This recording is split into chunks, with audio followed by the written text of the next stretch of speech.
কথায় আছে না, ঢাল নেই তরোয়াল নেই নিধিরাম সর্দার, কিন্তু আমার হয়েছে তার বিপরীত অবস্থা। কারণ সবই অ্যারেঞ্জ করার পরেও সেই জিনিসটা যে কেমন হবে টেস্ট, সেটাই দেখার পালা।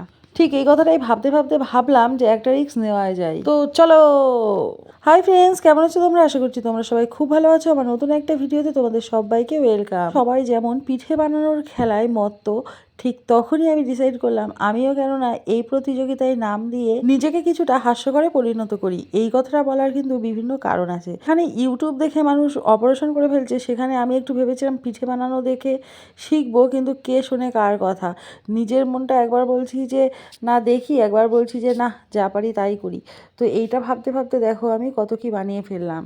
ওই যে বেশি একটু পাকামি করতে গেছিলাম, যে কারণে দেখো কি বিচ্ছিরি করে ফেলেছি সব কিছু। বিচ্ছিরি ভাবতে ভাবতে ভাবলাম যে না থাক, এটা একটা নতুন কিছু আবিষ্কার হলো। কারণ পিঠে বানানোর ডোটা যে আগে থেকে ভালো করে ময়াম দিতে হয়, অনেকক্ষণ ধরে মাখতে হয়, সেটা আমি করিই নি। আমি ভেবেছিলাম হয়তো কড়াই থেকে আটাটা মেখে নিয়ে তাড়াতাড়ি করে ওটা শেপ বানিয়ে ফেলতে হয়, আর শেপটা যা হয়েছে সে আর কি বলবো।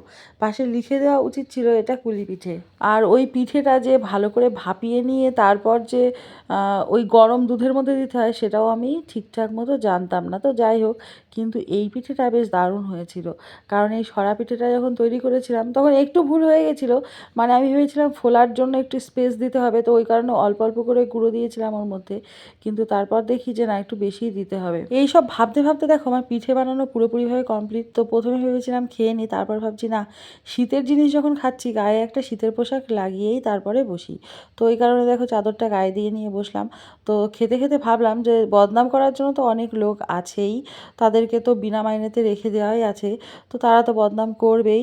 তো নিজের জিনিসটা নিজে আর বদনাম না করে সেটাকে একটু ভালোই বলা যাক, কারণ খেয়ে দিয়ে বেশ ভালোই লাগছিল।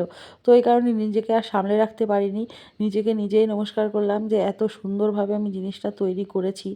প্রথম বানানোর পর যে এতটাই ভালো হয়েছে, তো সে কারণেই নিজেকে একটু ভালোই লাগছিল। নেক্সট টাইম আরও ভালো হবে।